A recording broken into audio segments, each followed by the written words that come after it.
নির্বাচনী সংস্কার, জুলাই সনদ বাস্তবায়ন ও আনুপাতিক প্রতিনিধিত্বমূলক পিআর পদ্ধতিতে নির্বাচন আয়োজনের দাবিতে সিরাজগঞ্জে বিক্ষোভ মিছিল ও স্মারকলিপি প্রদান করেছে বাংলাদেশ জামায়াতে ইসলামী সিরাজগঞ্জ জেলা শাখা।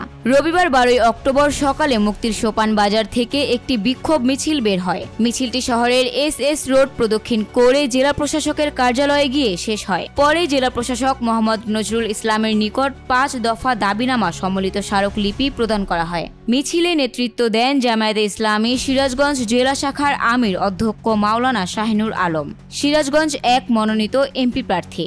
উপস্থিত ছিলেন জেলা সেক্রেটারি অধ্যক্ষ মাওলানা জাহিদুল ইসলাম, সিরাজগঞ্জ 2 মনোনীত এমপি প্রার্থী, সদর থানা সভাপতি অ্যাডভোকেট নাজিমুদ্দিন, শ্রমিক কল্যাণ ফেডারেশনের সভাপতি অ্যাডভোকেট সাইদুল ইসলাম সহ শিবির ও জামায়াতের বিভিন্ন পর্যায়ের নেতৃবৃন্দ। বক্তারা বলেন, পিআর পদ্ধতিতে নির্বাচনী পারে জনগণের ভোটাধিকারকে সুরক্ষা দিতে জুলাই সনদ বাস্তবায়ন হলে দেশের রাজনৈতিক সংস্কার নিশ্চিত হবে।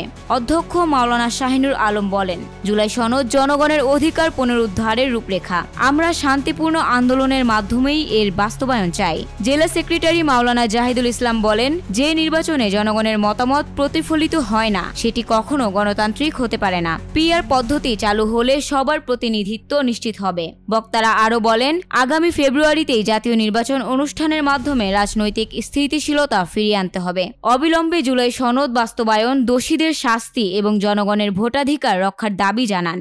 স্মারকলিপি গ্রহণ শেষে জেলা প্রশাসকের কার্যালয় সূত্রে জানা যায়, তা পরবর্তী পদক্ষেপের জন্য ঊর্ধ্বতন কর্তৃপক্ষের কাছে প্রেরণ করা হবে। বিক্ষোভ ও স্মারকলিপি প্রদান শেষে শান্তিপূর্ণভাবে কর্মসূচি সমাপ্ত হয়।